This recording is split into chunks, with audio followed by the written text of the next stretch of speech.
Hello, it's video time. So, I've heard so many mixed reactions towards Prey, a Predator prequel film that I happen to enjoy a lot.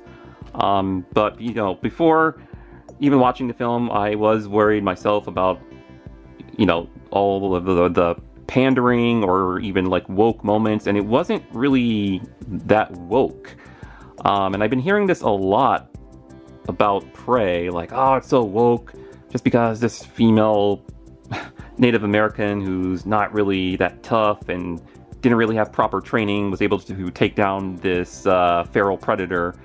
I still thought it was handled well, but I will say, I do agree with the people who said that they wish there was more time showing her, training and preparing for the predator. So I do agree with that aspect.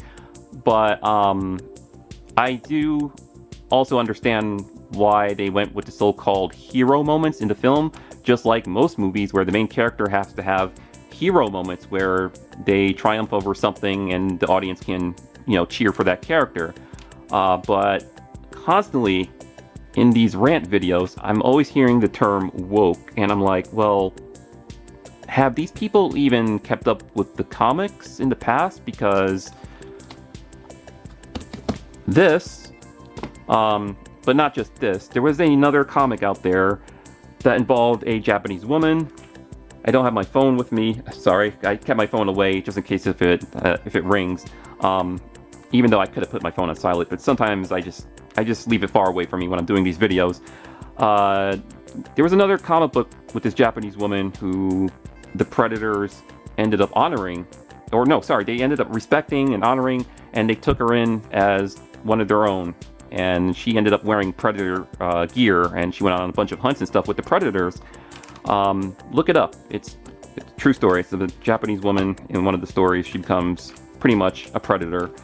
But I was going through my archives as I was thinking about all of these rant videos, and I remembered I have this comic, Aliens, Predator, or Alien versus Predator, or Predators versus Aliens, however, which way you want to say that. The deadliest of the species, right? That involved this female. And I remember this cover, and I had to look through it to remember exactly how things went down. And when I saw how things went down in the story, I was like, oh, so yeah, there was actually females in the comics that was able to defeat a predator. And it's not like this chick was like a warrior or anything, I believe. And this is not even the first issue. This is issue 2 out of 12. So let me just kind of just shift those over to the side. I just brought those out here to show you what other Alien vs. Predator comics I happen to own. But yeah, I believe this one starts out with her being captured, and the Predator's kind of like terrorizing her in a way. But then the Predator goes away, and she finds the opportunity to break herself free and escape.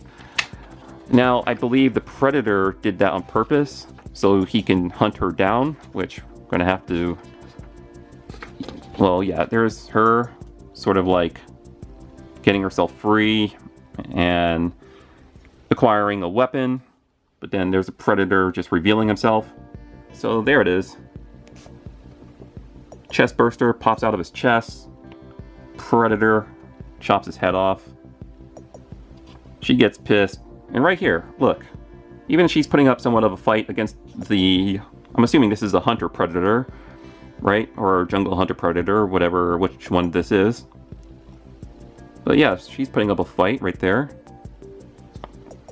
Go down here, he falls off a cliff. He's pretty damn pissed off, right?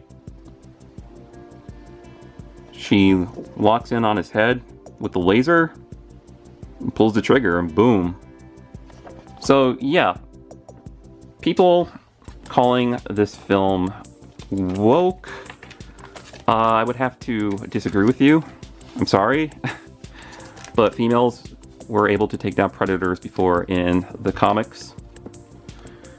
Alright, so just to show you some of the other comics I have. So here are the original issues of Aliens vs. Predator. I think it's like 4 issues. 1, 2, 3, and 4. And yep, that's it. First 4 original issues right there by Dark Horse Comics. And when the Alien vs. Predator movie came out, I thought it was going to be like this, when they're on an entirely different planet, but instead, for the movie, they were in Antarctica, and I guess they decided to roam a pyramid or a tomb under the Antarctic ice. I was like, oh, okay, so that's a big difference there, but AVP was still somewhat fun to watch, even though it was different from the comics.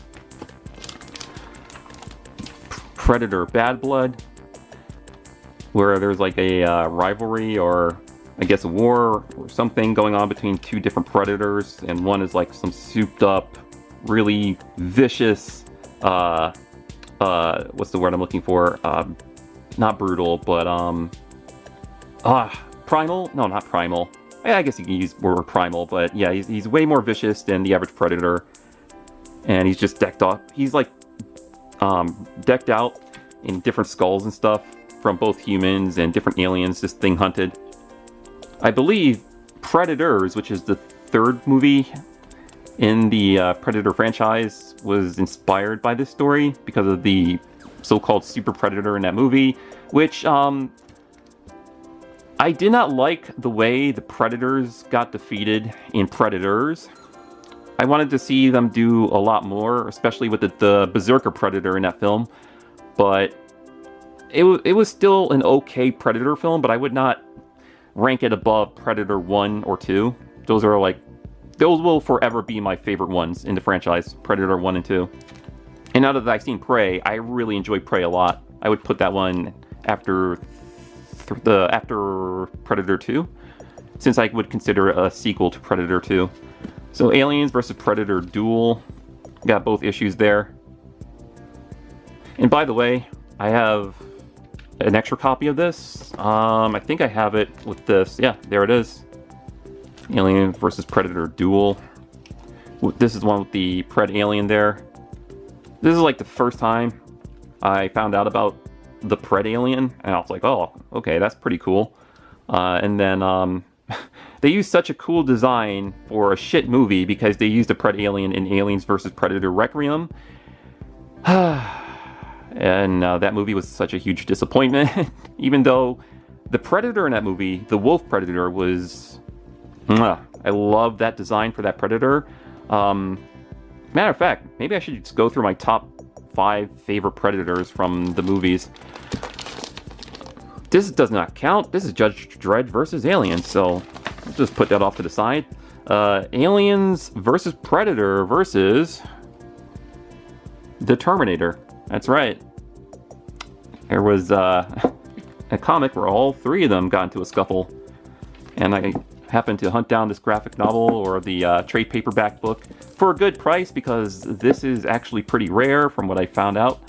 And yeah, if you're gonna try to track this down, you're gonna have to end up spending over $100, depending on who's selling it. Some sellers will be generous and sell it for much less than that. I was lucky enough to get it for much less.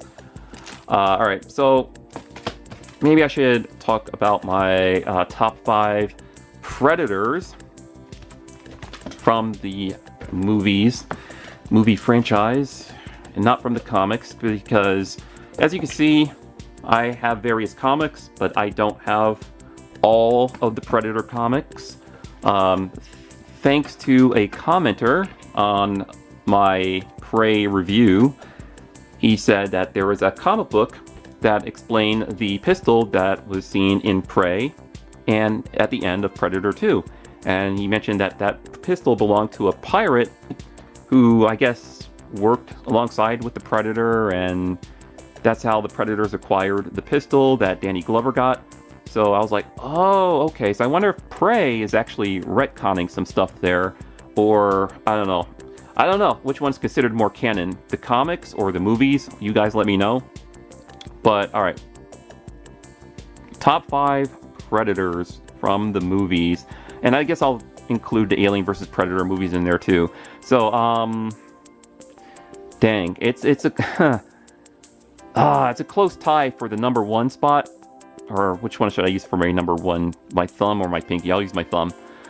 I'm saying it's a close tie between the Jungle Hunter and the Wolf Predator from AVP Requiem, but I'm gonna go with the Jungle Hunter Predator just because that's the first Predator we ever seen in film. And it was awesome. I love how the I love the design of the Jungle Hunter Predator. He looked very cool. I also love the City Hunter Predator from Predator 2. Let's see. AVP Films, The Predator, and Predators. Well,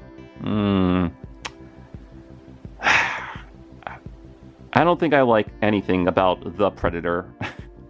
Not even their designs. I don't know what they were thinking with that Predator, and even the super upgraded Predator in that film, which...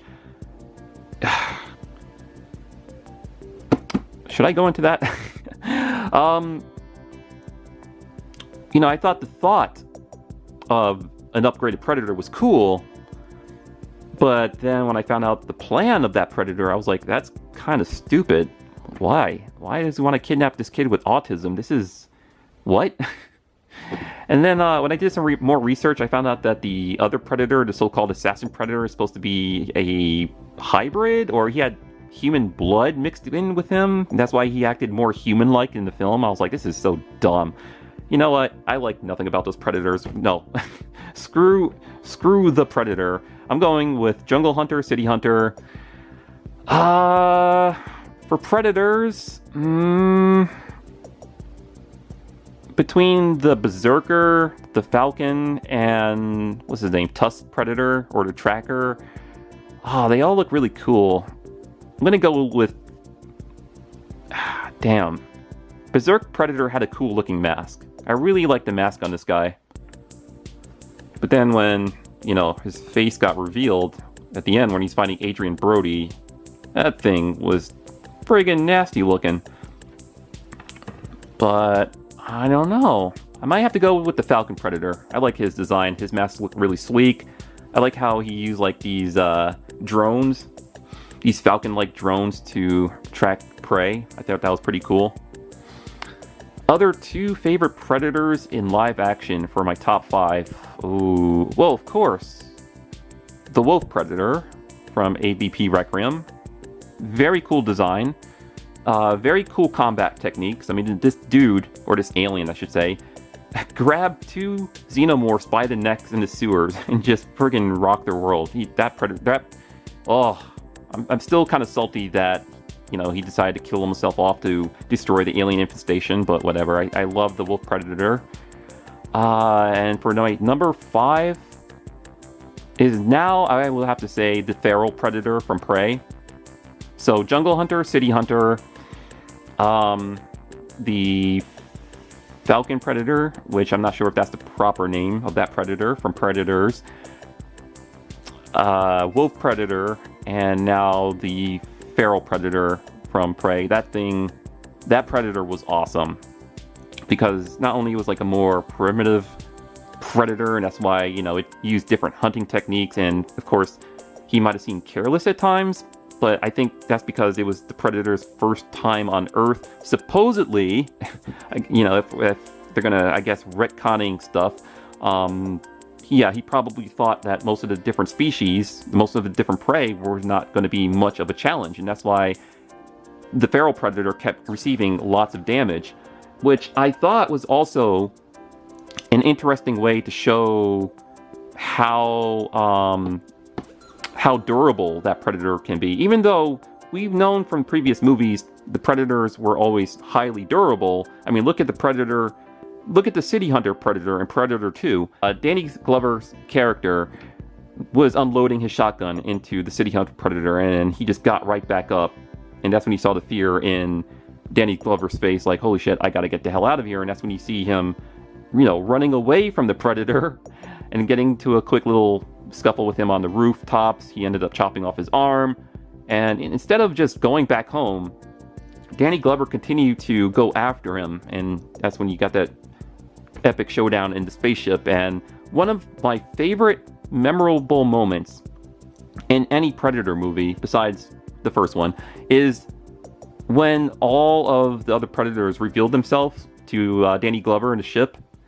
And that's always will be a memorable moment for me because it expanded on the Predators lore. That's the first time we got to see multiple Predators, and that's pretty much the first time we got to see one technically kind of speak, even though we already known from the previous film that they kind of mimic people's voices, but it showed that they had like a cool code of honor. I thought that was awesome. But even though a lot of people, or no, I shouldn't say a lot of people, I should say that Predator 2 receives a lot of hate, I still enjoyed it just as much as the original. So anyways, yeah, that's it for this video. I just wanted to, I guess, talk about my top 5 favorite Predators in film, and show off some of my comic books, and show that, yeah, there were women in the comics who defeated a Predator before. But for the people complaining about that in Prey, I can kind of understand where they're coming from. Maybe it's because of the way it was portrayed in the film. Like, there could have been, yeah, more time to show Naru, preparing and getting stronger or whatever. If I had to change maybe 1 or 2 things about the way she defeated the Predator, I would have preferred it if maybe her brother survived and both of them go up against the Predator, 2-on-1 situation. Or I would have preferred if she would have gotten other members from her tribe to come out at the end and just ambush the hell out of the feral Predator in that mud pit. That would have been another awesome option. I get why they wanted to have her, solo the Predator, is because she had to have her huge hero moment for the film, for the audience to applaud and everything. But I feel like there was probably 100 different ways they could have handled that. But yeah, for the people kind of saying, the way she defeated the Predator was stupid, I see where you're coming from. But for what was shown in the film, honestly, I'm not bothered by it too much. I thought it was actually cool and different, even though, yes, I understand they could have handled it differently, but I was fine with it. Either way, I was fine with it. Alright, so that's it for this video, and I'll see you guys in the next one. Later. Peace.